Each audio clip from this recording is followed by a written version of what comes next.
Great. Okay, so I think people are starting to roll in.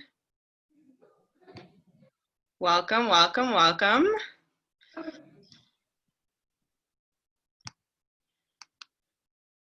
Hi, everybody. So we're going to give folks a couple minutes to join. But if in the meantime, if you could find the chat box, and that's where if you have questions along the way, you can ask your questions. And I'll share them with Warda as she's cooking. But in the meantime, if you could answer the question of what is the dish that you've made most recently using produce from your garden? I know my tomatoes have finally started to ripen in my garden, so I haven't made anything. I've just been snacking on them, really. But especially the the sun gold tomatoes. Oh yeah, yeah. These are just snack materials. Right, exactly. They don't make it into the house No. Okay, so someone made pasta with rosemary. Delicious. Ooh. Beans with kale from the garden. Roasted beets, grilled zucchini, yum. I've also been into pickling beets recently. I pickled radishes. Yeah. But other than that, like my youngest daughter just loves anything pickled, fermented. So we try to do that, but they don't last long at all. Like right. She just goes through them in less than a week. Yeah. And then they're gone. Exactly. We got some stir fry, sauteed chard. Yum. This all sounds delicious. It's making me think what I'm gonna have for lunch after this. I think we all gonna have lunch after that. Yeah. So we're trying out web-based cooking classes this year, and we're so happy to have you guys join us. And we're really happy, Warda, that that you're here with us for our first web-based cooking class. I know I've been missing your cooking and baking, so I'm really happy to get to learn from you today. So Warda, could you share a bit about what you've been up to, your background in cooking and baking, and your grandma cooking too? Okay, so for those who don't know me, my name is Warda. I was born and raised in Algeria, and I moved to the Detroit area in 2004. And I've been living in Michigan and then Asia for like a couple of years, and then came back. And then I am the owner and the pastry chef at Warda Pâtisserie, located in the area of Eastern Market on Gratiot Avenue. So what I've been doing lately, I guess like everybody else, just waiting, waiting for what happens next, kind of slowing down, forcibly slowing down, and then just enjoying, my time and kind of thinking about what's next, and the plans for like when we reopened, and cooking every day, enjoying the sun every day, taking naps, cooking, baking, the usual, the daily life. So it's been nice to kind of slow down, spend time with my family, see them more than when I was before, working almost every day. And so that's the big positive side of this pandemic. Mm-hmm. Nice. Thank you. And my name's Lola. I'm the community education coordinator at Keep Growing Detroit. And as I mentioned before, if you have questions along the way, I'll be happy to share them with Warda as she's cooking for us. So, and also I have recipes that I will email to everyone that you shared. Yeah. Right. So what are the dishes that you will be showing us how to make today? So today we have two dishes. Like one is a main dish, and it's called tbikha, and it kind of translates. Tbikha kind of translates to like literally it means like a cooked dish. But ultimately, whenever you hear tbikha, whether it is in Algeria or Tunisia, it's basically fresh greens or vegetable tops mixed with dried beans. It could be chickpeas, could be lentils, it could be any kind of beans, and then a fresh vegetable as well. And then there's no like one recipe, like one main tbikha. So they all change throughout the seasons. So like in fall, we will have one with like butternut squash. In summer, we will have one with like greens, like this is like the perfect like way to use, you know, like your turnip tops, your beet tops. So that's what I've been doing a lot. And then you can also like in summer, you can kind of also like mix in some squash if you, let's say you have a lot of squash in your garden, or like the beautiful squash from Keep Growing Detroit, and then you can chop that up and then add it to tbikha as well. So it's kind of, it's like for today we're gonna do like show you how to do it, but it's really like a canvas for anyone to kind of take it and then kind of change the ingredients or like adapt to what's seasonal and stuff like that. Nice. Sounds great. And then there's also a carrot salad, right? Is the second dish? Yes, and then the second dish is grated carrot salad with pepitas, green onions, and chives. And then this one is like a raw grated salad. So it's like I always like to have like in a meal to have like a cooked vegetables dish, and then have a salad as being like raw vegetables rather than like cooked salad.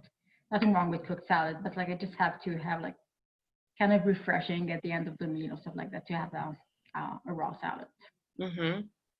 Sounds great. I think we're ready to get started.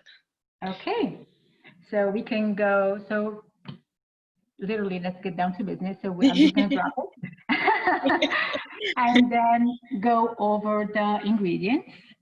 And so for the tbikha, I mean, obviously, Lola is going to share the recipe with you, but then for the ingredients, we're just going to go quickly over them and then kind of show you what we need for the recipe. And so we have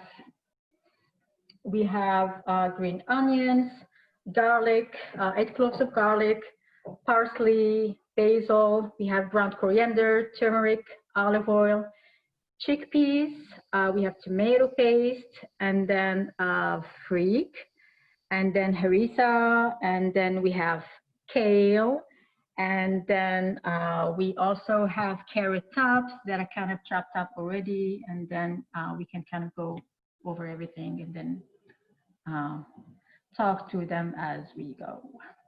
Just gonna grab my cutting board. There you go. Oops. Let me click. There you go. So for the tbikha first, we're going to start by steaming the kale, and then we're going to also steam the carrot tops. So basically, we're going to chop the stems and leaf for the kale, and then the stems and leaf for the carrot tops as well.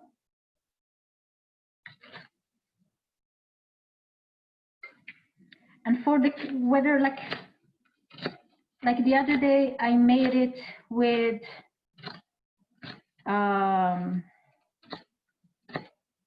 what was it again? Oh, it was like radishes tops, because as I was telling you before, Lola, like we planted some radishes this year, And then you know how like radishes tops are like just all over. They're just more than the actual radishes in itself. And so I used that and then kind of did the same thing, stems and leaves, and then chopped everything and then steamed it. But obviously, because it's kale, it's going to take a little bit longer to cook rather than if you use, let's say, spinach or arugula or like turnip tops, beet tops. So you kind of adapt the cooking time, the steaming time of the green that you choose, depending on the variety.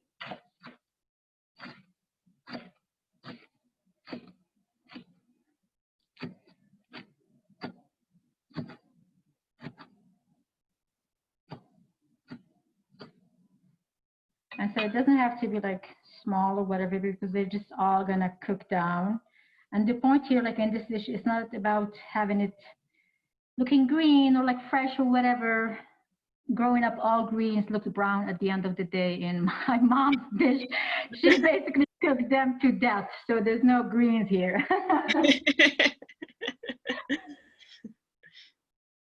So what I did, so this is like the one that I chopped and I prepped it already. And so I have this bamboo steamer. It's absolutely my favorite. And this is what I use for steaming. I don't know if you can see. Yeah. For steaming vegetables.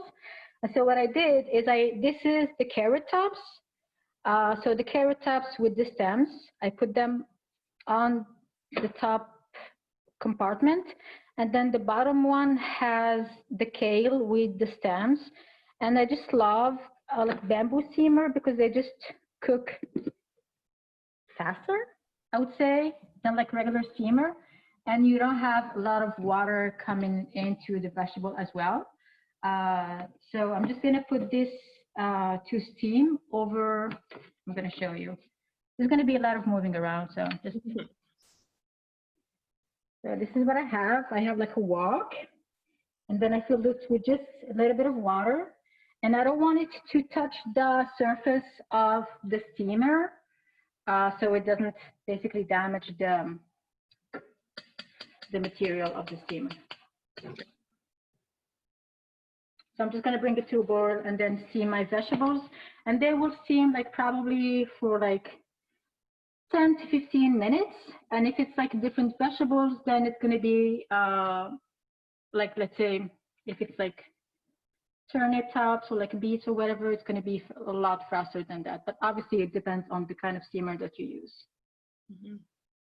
Where can one get a steamer like yours? So this one I got it from the Asian market. Like a lot of the Asian markets up in Madison Heights have them. So I got this from there. It's like it's a Vietnamese grocery store called I think Kim Nong Superfood. But I can send you the address so you can like add it and like send it to people who are listening so they don't have to. Yeah, but like usually like most Asian grocery store will have it, and then yeah, Amazon. But like we're not trying to go the Amazon way. But yeah, sure. And so I'm just gonna move the kale since I have the other one.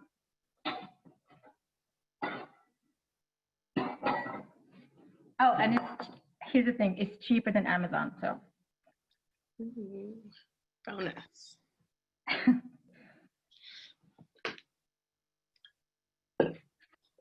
And then next, we're just going to be chopping the onions, so we can start on the tbikha. So these are the beautiful onions from Tigger, Detroit, and we're going to use the whole thing. White, exactly. Yep, that's the address. And yep, Asian market. Yeah, the Asian 168 Asian markets will have it as well. Absolutely. And then they have like a beautiful, like absolutely delicious food hall there. So you definitely have to go and then try it too. So I'm gonna chop the whole thing. And for the tbikha, we're going to use 4 green onions at the beginning, and then at some point we're going to add another 4 green onions. But because they're going to cook at different stages, it's going to be like different textures of the green onions. And obviously you will have like the freshness of the green onions in some parts, and then the others will be like just kind of soft, kind of like, yeah, like. Nice. I think you mentioned that like this summer, you've been trying to cook more with, or like part of what you called grandma cooking is cooking with the entire plant. Yeah, I think it started like at the beginning. It started because when the pandemic started, we tried to go out as less as possible. We were basically shopping for our grocery stores once a month. And so basically what I was doing is kind of really thinking about how I can make a meal out of everything in the vegetables, but also how can I make a meal out of leftovers? How can I preserve, like let's say you have these green onions and you know that you're not gonna be using it the whole week. What I usually do is that I chop them all, put them in a Ziploc bag, and then freeze them, and they freeze absolutely beautifully. And it's the same with herbs. What I did during confinement is that I will have like either bundles of herbs that I know that I would be using in soups, like kind of like what do you call it again? I forgot. You know, like a bundle of herbs, like anyway. So I made that, like, and it was like parsley and cilantro tied together, and then I will freeze them. Yes, exactly, bouquet, exactly. Thank you, Sarah. And then, and so I will freeze them, and then the others will be like chopped herbs, and then I will freeze them as well.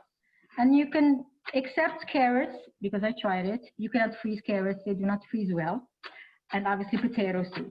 But like otherwise, if you have green onions, if you have herbs, if you have peppers, hot peppers, I will basically slice them all when they are fresh and when they are in season, and then just freeze them and have them throughout the year to use them. Nice. Yeah, I feel and like go ahead, please. Oh, at the beginning of the pandemic, that was a really great time to like get your freezer together and like. Absolutely. Yeah. And kind of, you know, like kind of, because we had to like minimize like our outings, then we had to think about how to feed ourselves in a healthy way without wasting food, without having to go out and stuff like that. And I think freezing things, using leftovers, using everything in like the vegetables is the best way to do it. I'm just going to put quickly the steamer because the water is boiling. I'm just going to put the steamer over the boiling water.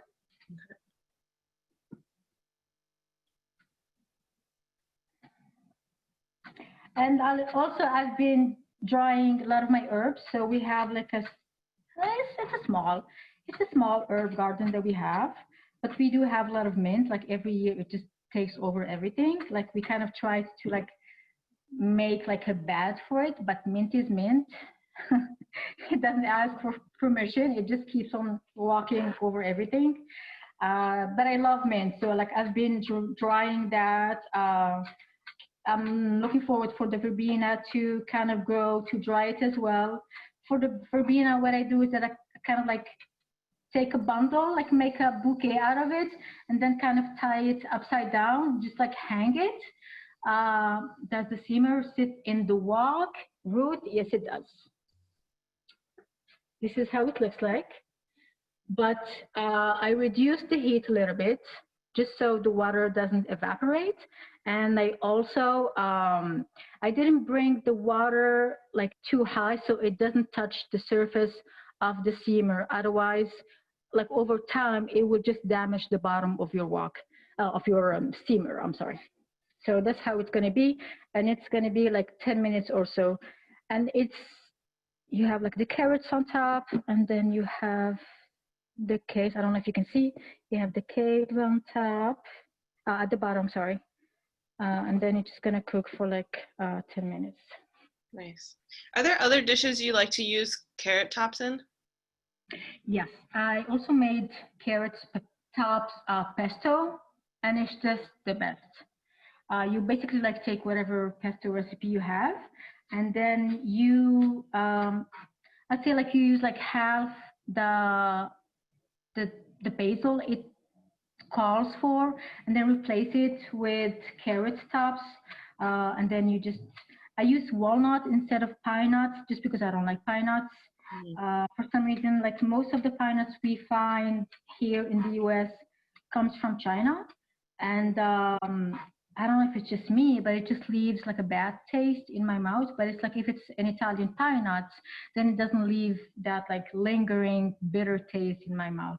So I just kind of avoid pine nuts altogether, and I just use walnuts just because it has like I would say like a neutral flavor, and it doesn't release a lot of oil like almonds will do.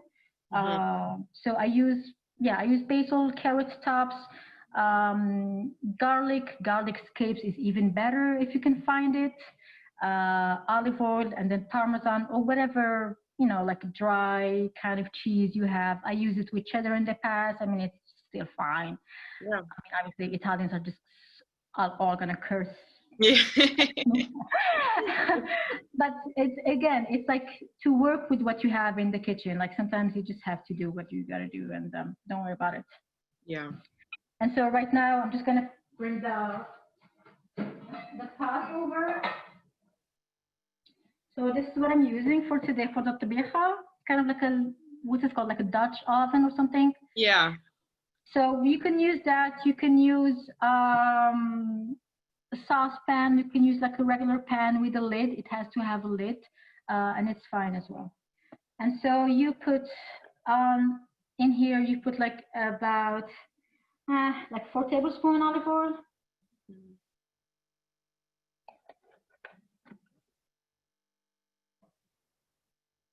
So it's basically like it would be, it's a generous amount of olive oil. Like we love olive oil. So it's basically like the surface, and then I'm gonna bring it and put it on the stove, and then like we're gonna add the onions to it and then start cooking it. Catherine, so we're actually going to have a cooking class, I forget which month, sometime in the fall, on how to make miso. So Catherine shared that miso paste makes a decent substitution for Parmesan cheese and pesto if you're lactose intolerant or if you've run out of cheese. So if you're interested in learning how to make your own miso, join us. We'll publish the information on our website when it's ready. Absolutely. I didn't know you could do that. Yeah, me neither. I guess, yeah, it's maybe it's like this like umami flavor that like you can find in you know, in Parmesan that like you can also have with miso. That's very good information. And so right now we're gonna go to the other side. And so I don't know if you can see, try not to drop it. So I'm gonna add the onions, then kind of stir it quickly. Let me do this.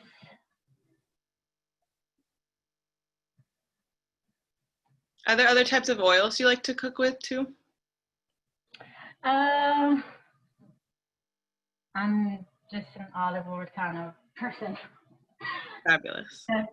But it depends. Like it's obviously if it's Asian, then I would use just like a neutral sunflower oil, but then finish it with like sesame oil. I don't like to cook sesame oil just because I like to preserve the taste of it, and I don't think it's good also for the sesame oil to cook it a lot. But otherwise, oof, that's hot. Otherwise, that's usually it's olive oil. That's my go-to in my cooking. And so we're going to cook the onions until they're like soft, but you don't want them to brown. Just a little bit, and then we're going to add to it some water, and then the rest of the ingredients. Sorry guys if I make you busy with my back and forth. No, you're good. And so, and then after that, we're gonna, once the onions get soft, which is gonna be very fast, we're gonna add the water, the chickpeas, and for the chickpeas, like I'm using, these are the chickpeas that I have. These, I had dried chickpeas. Usually, like I buy them in bulk. Like dried chickpeas is cheaper, it's better. And then I soak them overnight with half a teaspoon of baking soda. And then the next day I rinse them off and then let them drain and then put them in the freezer. And then whenever I would need chickpeas, then I would just like bring them out, cook them, or like cook them with whatever I want to make.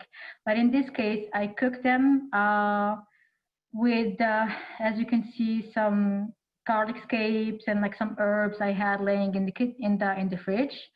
And then I didn't want to kind of strain it, so that's what I'm going to use. And this is about 3/4 cup of chickpeas. They already cooked. We're going to add that to the onions. And then we also have 1 cup of water. And we are going to add these two. And also, I have here, it's called, I think they call it here, Freekeh, Freekeh. And it's basically like a green wheat. It's used in North African cooking, in Middle Eastern cooking too. And it's basically like a green wheat that they toast to like kind of like smoke it a little bit. And I love it because like it adds a smoky aroma to a dish. And in this case, in the tbikha, you will basically have like nutritious meal where you have your beans, where you have your greens, where you have your grains. And so that's the point of the tbikha too, is to have kind of like one dish embodying all the things that you need. So we're just going to add the water and the chickpeas and then the Freekeh. Just going to put it here. So this is how it looks like. It's soft, but it's not brown. Kind of small bits are fine, but okay.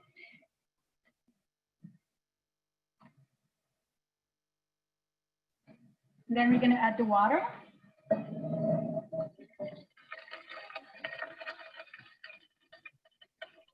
And the chickpeas are about like 3/4 cup of chickpeas in here.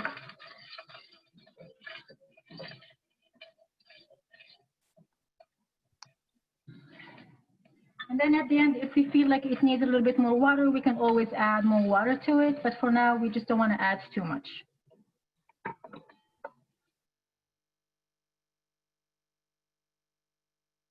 And then I have the freak that I'm going to just put in here.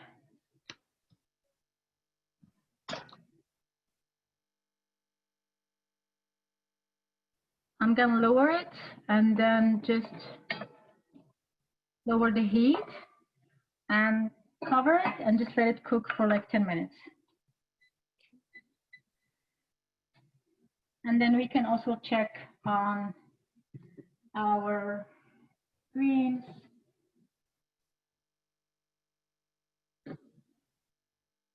The best way to check for greens, I guess, is just to taste it, see if they're soft or not.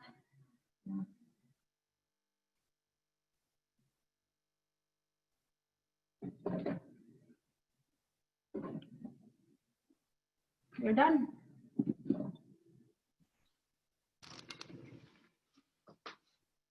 And the greens, we're going to add them later to the Dutch oven.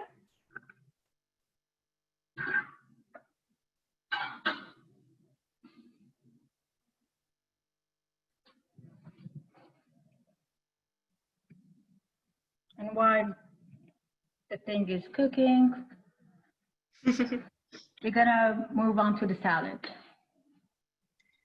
So for the salad, it's kind of a straightforward salad. Very easy one, but I absolutely love it. You will need carrots, obviously.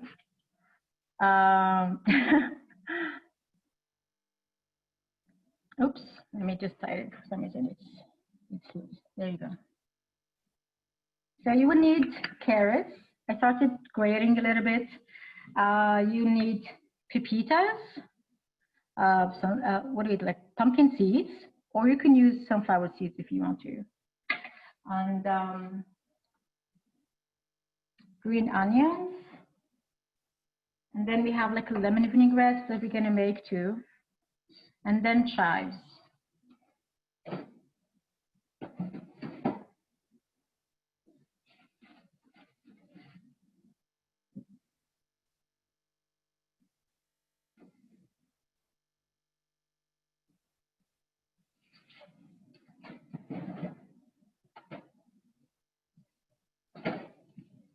And for the carrots, if you have a food processor, and go for it if you want to grate it that way. So what I use is this little guy. It's basically what they use in Thailand to make papaya salad. It's to grate the papaya. I use it because I do not want to wash things of the food processor. This is easier to wash. That's And then I can use it for everything. You can use it to grate carrots. You can use it to grate, I love grated kohlrabi too. You can use it to grate celery root, apples for my muesli in the morning. So I just use this little guy. Takes 2 seconds to wash it. It doesn't take too much space, so I prefer that over food processor. And it kind of makes like a longer looking, grated carrots versus the shorter ones you will get out of food processor, but it doesn't matter. This is what I happen to have. And then this one again, I bought it from the same Vietnamese grocery store in Madison Heights. You mentioned earlier cooking. I think you said either your grandmother or your mom liked to cook greens all the way. Yeah. Oh yeah. Are they the folks that you learned how to cook with or learned how to cook from? Yes, I learned to cook first from my my grandma. I lived with my grandma until the age of 4 before going to school. And in Algeria, like we start school pretty early. Like so, at 4 I was in first grade. So, but like she like introduced me to everything, like to flavors. She had like chicken, so we would have like fresh eggs, and she will give me. And it's funny because like grated carrot salad was like the first thing I've ever made in my life. Because that was like the safest thing she would give me like to make. But then yeah, with my mom, obviously I learned a lot from my mom too. And it's especially like for green beans, like I've never had green beans until I moved here. And I was like, oh, are they supposed to be cooked just green? Like you don't cook them to death until they become brown? So that was a revelation for me too. Because like a lot of our dishes are about simmering, like braising vegetables, rather than just having them, like al dente or whatever. We just don't do that, except if it's like steamed zucchini salad, or like if it's a salad, obviously, then yes. But if you want to cook the greens, if you want to cook the green beans, if you want to cook the peas, then they won't remain green forever. And I love that yellow carrot that I got with the bunch. I'm like, oh, look at you.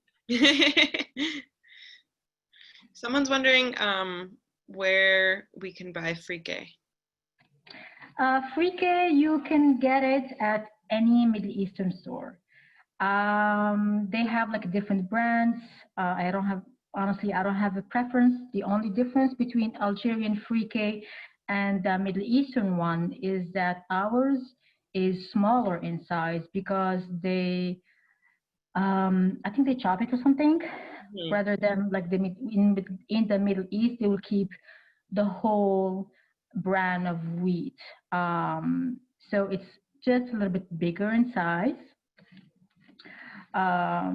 So if you can keep it that way, and it's totally fine.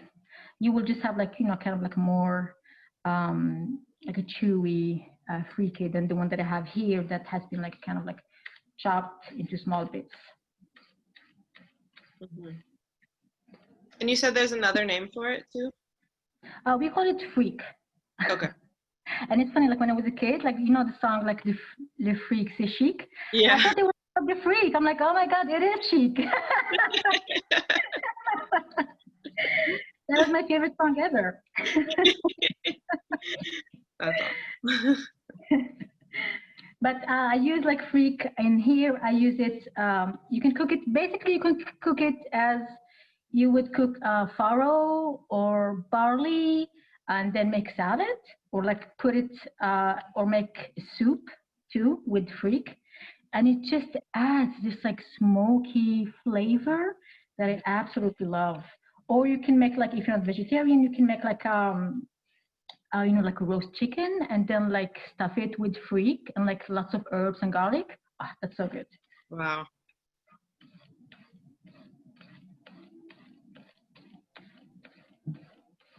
So we're just gonna do this and then.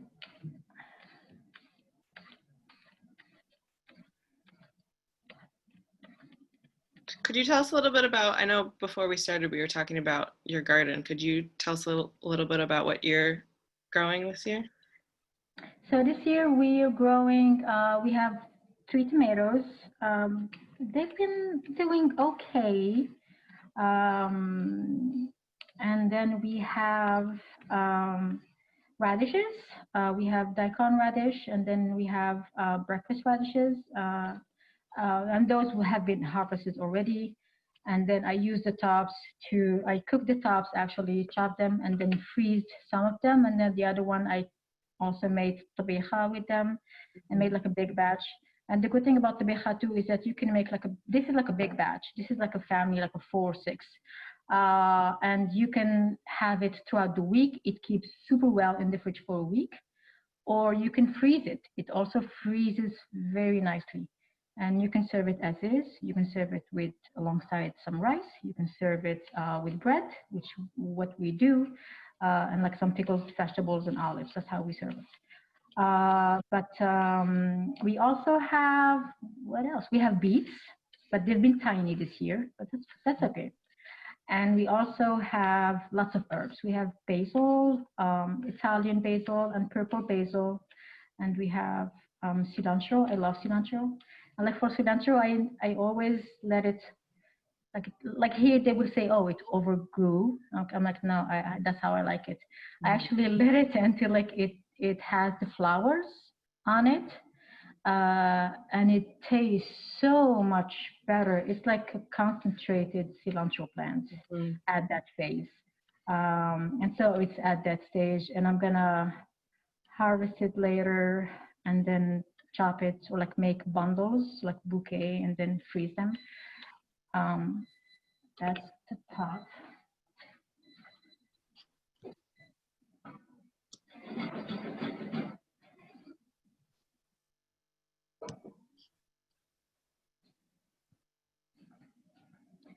And so the 10 minutes have passed, and this is how it's gonna look like. Can you see, Laura? Yes. Okay, so it's gonna be thicker because there's like, you know, there's starch in there. So it's gonna thicken a little bit. And at this point, we're gonna add the greens to the pot. And we're not gonna add water at this point, just because the greens also have water in them, and they're gonna release their own water inside. So.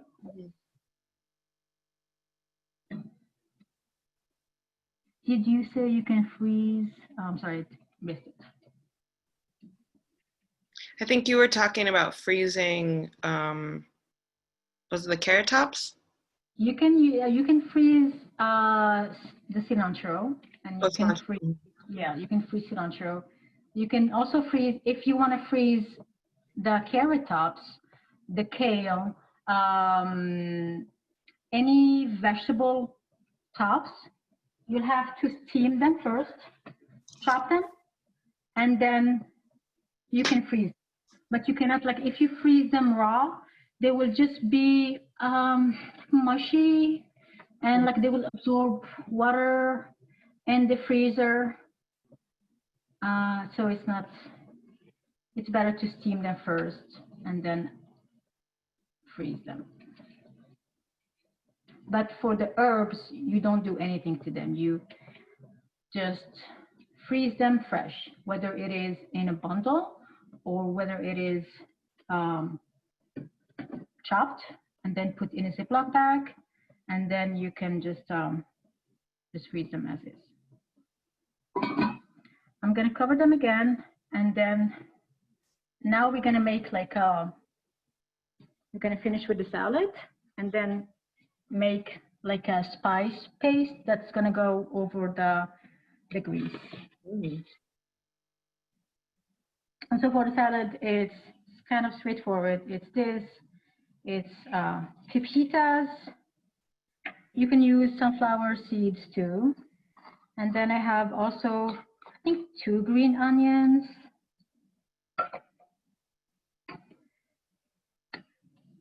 Chives. Just gonna chop them quickly.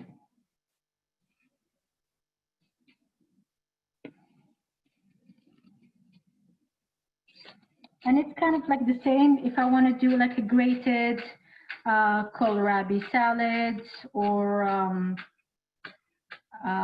celery root salad, then I would kind of use the same recipe. Or what I love with like kohlrabi, I like to use either dried cherries or raisins. They just add nice sweetness to the salad. So chives, it's about like, I don't know, like 1 tablespoon. It's so hard for me like to measure because like it's funny, like when I bake, everything is measured to like the gram. Like when I cook, I'm like, a little bit of that. And that's how it's always been hard to like learn from my mom too, because she's always like, you just eyeball it, you kind of get used to it, and it's true, you kind of get used to how it's supposed to taste like in your like memory. Yeah. And so you just like add and see how it tastes like and kind of adjust whatever you want to adjust to. So that's a good thing about cooking, it's forgiving. Yes, much more forgiving than baking. Oh, absolutely, yeah. If you mess it up, you mess it up. You start all over. And for the carrots, like the one that I was grating, like I have like these skinny guys that I cannot grate anymore. I'll just keep them in the fridge and like make soups out of them, like vegetable soup. I'll just like chop them and just make vegetable out of them. So nothing goes to waste. And so for the salad, we're just gonna, at this point, you can make the salad as is, put plastic wrap over it, and then put it in the fridge hours in advance. If it's like for dinner, then you can just like leave it for dinner or whatever. And then you add the vinaigrette to the salad when it's ready to be served. So it stays crunchy and it stays fresh. So I'm just gonna set this aside. And now we're gonna do the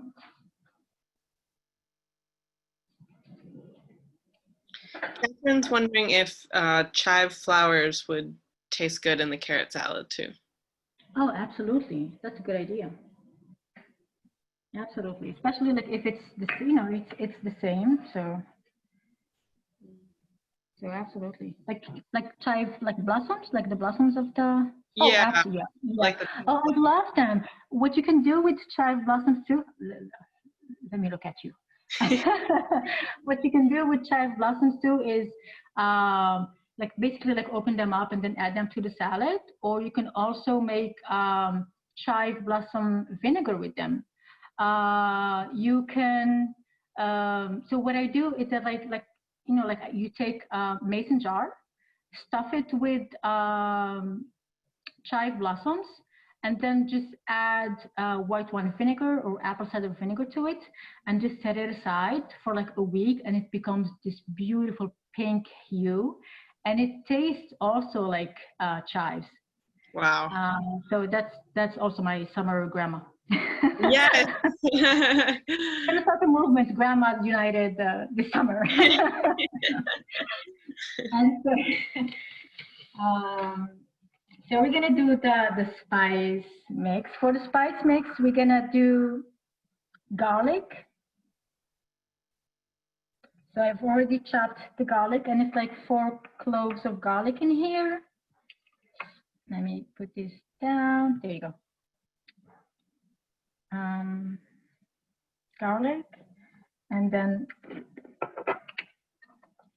I have, say, 1.5 teaspoon ground coriander. Oh, and also like when you grow coriander or like cilantro, you like at the end, you know, like you know how like you have the basically the coriander seeds, like with the flowers when they overgrow. So you can keep those to dry them, and then either I like to use whole coriander seeds in lentil salad. That's my favorite. Or you can just like dry them and then grind them and then keep them as a spice. And so you made yourself a spice as well. Yeah. And then I have 1/2 teaspoon of turmeric.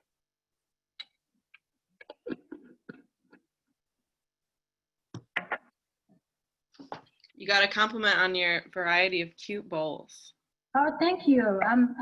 Yeah, that's the problem that I have. I have a lot of bowls. Yeah.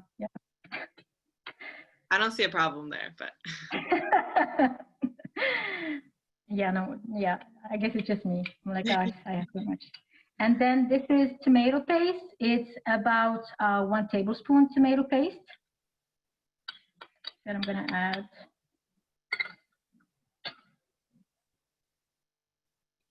And then I'm gonna also add harissa. So this is the one that I get. It's, I don't know if yeah, it's like Trader Joe's harissa. It's super good. It's from Tunisia. It's the real deal. It's spicy if you like spicy.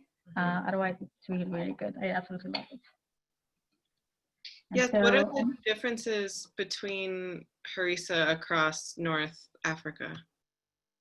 There's actually like, so I know that so like, let's say in Tunisia, like this one, it's kind of the same, but some of them would be like more pasty.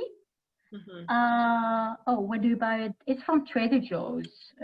No, this is not an ad. I just love it. But Trader Joe's, if you want to sponsor me, yes. It's the difference, I guess, is just in how like pasty. I like this one because it's not. I don't know if you can see. It's like it's not as smooth, maybe like a bit chunkier. It's chunkier. It's not like, you will find brands that look like tomato paste, and I don't like it. Okay. I like it that way. I like that I can see the chili, I can see the garlic, and it smells really good. I'm gonna add just 1/2 teaspoon, but just because my youngest doesn't like spicy too much, except kimchi. Like she doesn't mind at all with kimchi, but with harissa, she's like, no, it's spicy. She basically has kimchi for breakfast, so. Yeah, oh my gosh. And so, but you can add more harissa to it if you want to. Okay. And then we're gonna add some black pepper. And then what's the white powder that's in there? Is that It's salt. Salt, it's okay. Salt. And I use kosher salt. This one is like kosher sea salt. Or like you can use sea salt, it doesn't matter. But I don't use table salt. Okay. You like it more coarse? Yes, I like it coarse just because for table salt, I find it to be like too fine, so I cannot. It's just me. Like I cannot see if I it needs more or less. And I usually always oversalt it when I use table salt, so I just avoid it altogether. Mm-hmm. And so this, it has salt, turmeric, red coriander, harissa, tomato paste, and then water. Water just to dilute it, that's all.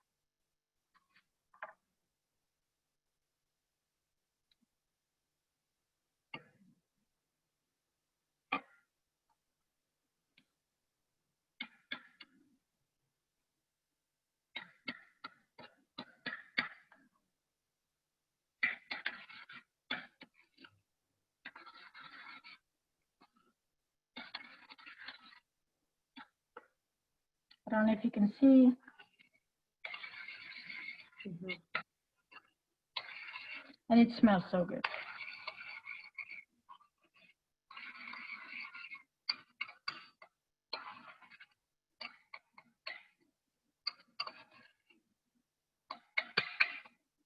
And so this one, we're going to add it to the greens. But before, we're going to chop some parsley and basil, and then add those to the kale and the carrot tops. And same when it comes, if you're going to cook the parsley, use the whole thing. There's no need to go just for the leaves, because the stems have flavors and lots of nutrients in them. And then they cook fast, so we don't have to worry about it.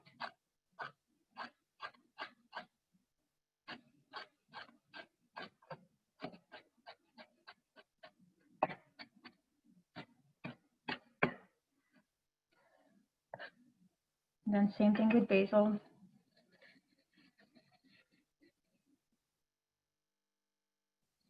And if you like hot peppers, jalapeno, whatever, you can slice those as well and then add them to the tbikha. Like right now, like if you want to add them, then they're going to go with the herbs and stuff like that. So this is basil, like Italian regular, like, yeah, Italian basil. And I'm going to chop this as well.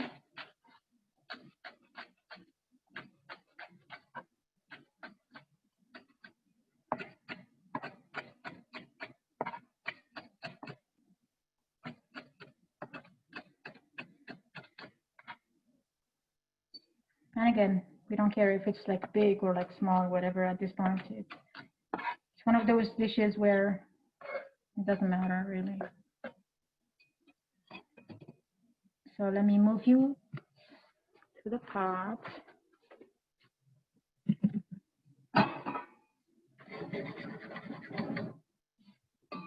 So we're gonna add the parsley, the basil, and then the paste over it.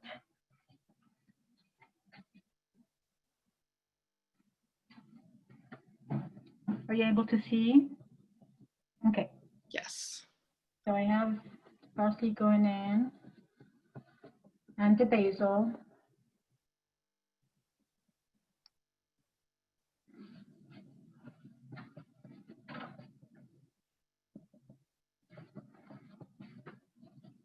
And then I have the other 4 green onions that I chopped before. Remember I told you that there's like 2 stages where the green onions are gonna come. The ones, like the first ones that we cooked, and then we have those that are go now. So we have like the fresh taste of green onions. And we're not gonna stir. We're just gonna put it like this. I'm just gonna check for water, see if it needs more water. Yep, I'm just gonna add more water. How can you tell if it needs more water? I can see like at the bottom that like the freak or like the frike has like absorbed a lot of water, and it's kind of almost dry. Okay. So I'm just gonna add like half a cup, because at the end it's gonna be like a stew, but I don't know like how to. but it shouldn't have a lot of water too. Mm-hmm.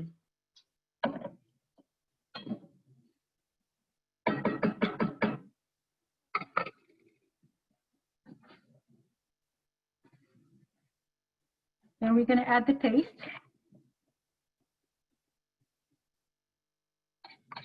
Someone's asking, what are the initial greens besides carrot tops? It's carrot tops and kale, right? Yes, yeah. It's carrot tops and kales, and then we used from the stem to the leaf for both the kale and the carrot tops. And same thing, if you want to use any greens in this recipe, you use the whole thing. That's the purpose of this recipe. It's gonna cook everything down, and so you don't need to throw away the stems. Mm-hmm. And so the paste is on top. And then I'm gonna cover it. So here it is. I'm just gonna cover it and then just let it cook for a little bit, and then stir it and add some olive oil to it, and it's done. And then we can make the vinaigrette.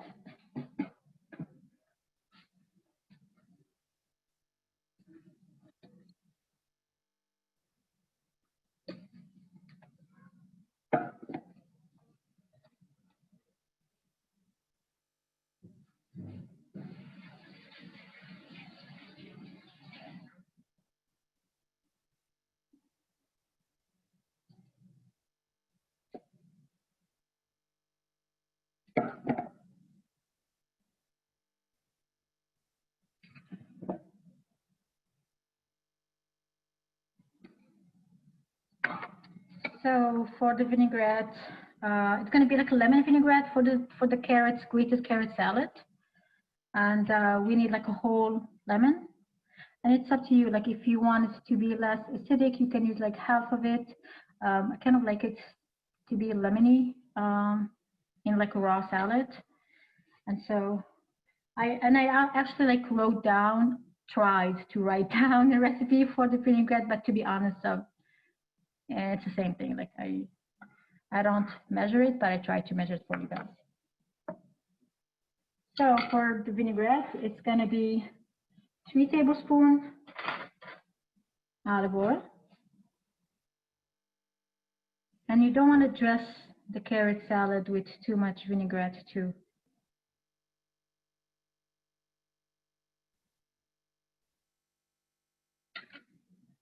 And use, especially for vinaigrette, like if it's cooking, I mean, that's fine, whatever you can afford for the olive oil. But for the salad, like it's good to have good quality olive oil. And it's like, it's a personal taste, whatever everyone likes their olive oil to taste like. Where do you like to buy your olive oil? So the one that I have, no surprise here, is Algerian. And this one, I actually got it. I was lucky. I got it from Dearborn. Mm-hmm. I'll have to check the name for you, but there's like this supermarket, a big supermarket behind the Arab American Museum Mm-hmm. on Michigan Avenue. And it's like right behind it, like in the parking lot. There's like this huge supermarket, and they have like a small, it's a tiny section, but still good, a small section of North African food from Morocco. Yes, Dearborn Fresh, exactly. Thank you, Ruth. And so they have like a small section of Moroccan, Algerian, I think, yeah, just Moroccan, Algerian. I've never seen any Tunisian. And so I got the olive oil there, and they have like also Moroccan olive oil that's really good. The brand is called Wazania, the Moroccan one. It's really good too. And they also have like olives, really good Moroccan olives. Fig jam, I love fig jam. So spices too. You can find Ras al Hanout. and it's really good brands. So that's where I go to get my olive oil and olives too. But we don't have like, there's not a big, because there's not like a big like Algerian community, like Moroccan, Tunisian in here. So we don't have like supermarkets designated all eat for us. I think I should start one. I support that. And for the lemon, we're gonna use the 2 tablespoons. So 3 tablespoons olive oil and then 2 tablespoons lemon juice.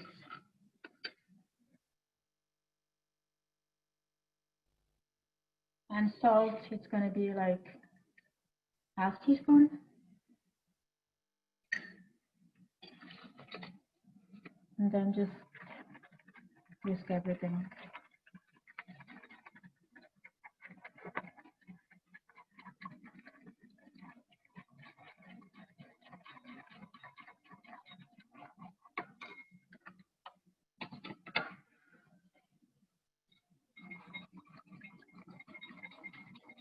And it's always good, you know, for the vinaigrette, it's always good to try it. Everything you cook, you have to try it before. If you feel like it needs more lemon, you can add more lemon. If it needs more salt, you can add more salt. But don't be afraid to adjust any of the, you know, the things that I gave you. If it needs whatever you like to add to it, then just go for it. There's more salt.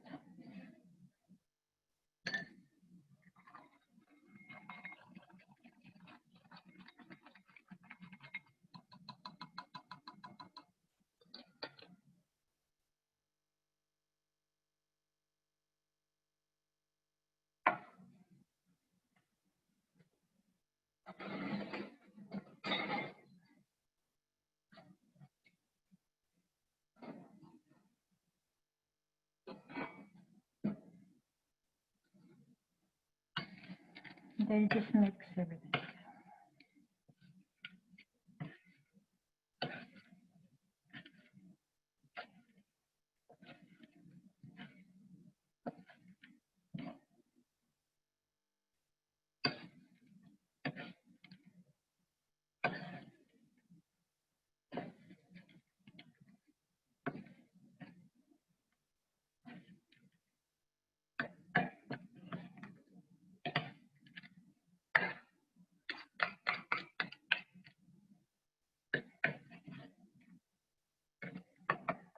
So that's the salad. Salad is done. And then we're gonna go see the greens, how they're doing.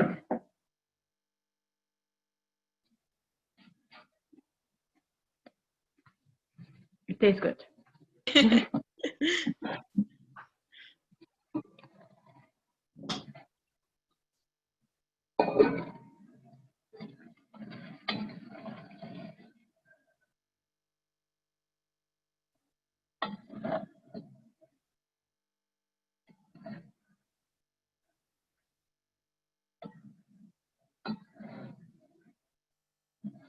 So what I'm doing is like I'm basically like bringing everything from the bottom and then flip it to the top, so everything gets mixed.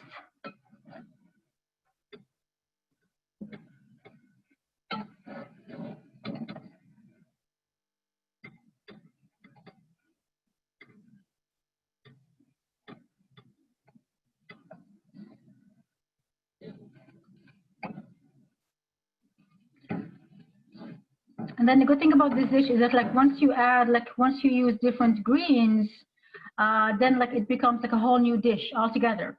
Mm-hmm. Just because each vegetable top and greens taste differently. And it's also like if you're using kale, then obviously like that's why I needed also like to use more water, because like kale do absorb, like needs water to kind of cook more. Rather than if you use spinach or like soft greens, then you won't have to use that much water. Mm-hmm. So that's, yeah. If you don't have a steamer like the one that you have, is there other ways you can prepare the greens for this dish? If you don't have a steamer at all, or like if you, or If just you a don't have different. yeah, if you don't have a steamer at all. If you don't have a steamer at all, I would say you can always cook it, like add it to the, like, you know, when we added the water to the green onions and then we added the chickpeas, you can add the greens raw, but in this case, you will need to add more water Okay. to be able to cook the greens. And it's going to take a little bit longer. So you just need to like cover it, lower the heat, and just forget about it. Mm-hmm.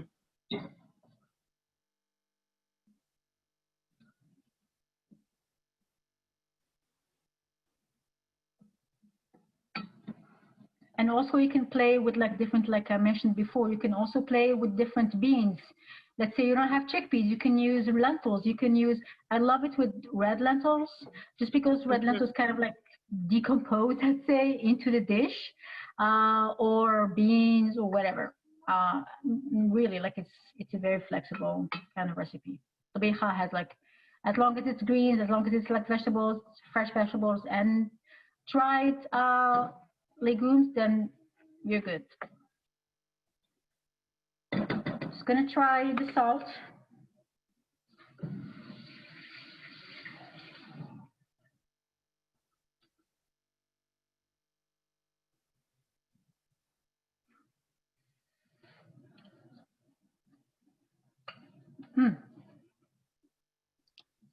It's good. Nice.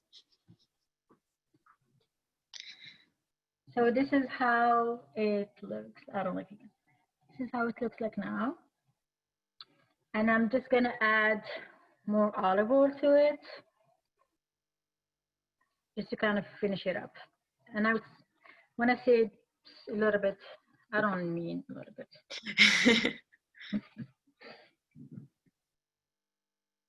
Yum.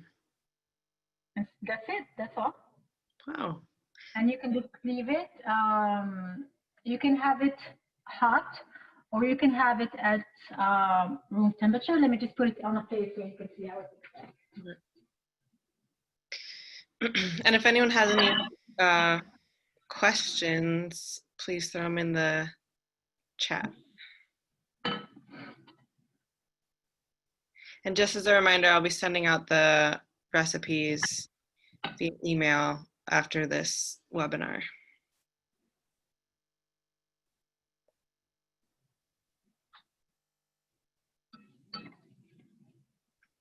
Oh, let's see. Looks like we have two folks with their hands raised. So I'm gonna allow you to talk. Let's see, Jocelyn. Yes, my question is, where is this market located at that's behind the museum? What exact area is that in Michigan or in Dearborn? It's in Dearborn. It's on Michigan Avenue. I think it's called Dearborn Fresh. Dearborn Fresh. Yes. Thank you. Absolutely. Yeah. And then someone is asking, what is the brand of olive oil that you used? The one that I use is called, I don't know if you can see, it's called Jultura, and Jultura is a region in the east side of Algeria. But if you go to like the Dearborn Fresh, they have a different brand, I think. Usually they will have other one called Aisha, it's Moroccan. And then the second one is called Wazania, Ouzania. And this one is also, like, both of them are really good. Nice. Someone's asking if there's a gluten-free substitute for the frike. You can use rice. You can use rice, totally. Yeah. Thanks, Ashley, for throwing the address in the chat for Dearborn Fresh. And then someone shared that they followed along and made it at the same time and that it is delicious. Oh, thank you. Oh, good. This is how I like to serve it. I like to serve it with more spicy things. So spicy olives on the side because that's what I have right now. But any kind of olives will do. And then I'll have some bread, and then a pickled vegetables too on the side. But like if you want to make it a little bit more, I'd say soupy than this, and then you can serve it with rice. You can serve it with I wouldn't go pasta, but whatever, maybe pasta. But yeah, right. Yeah, rice would go well. Nice. Okay. I think that's it. Warda, did you have anything else you wanted to add before we head out? No, I just hope people enjoyed the recipes, and like we say back home, بصحة والراحة, to your health. That's all. Thank you so much, Warda, and thanks everyone. Thank you for the produce and for everything. It's been Oh blessed. yeah. Thank you. It's really nice to talk with you too. And I'll email out the recipe momentarily, and we hope to see you at the next cooking class. And thanks for joining us. Thank you. Thank you for having me, and thank you for joining us all. Thank you. Bye. Bye.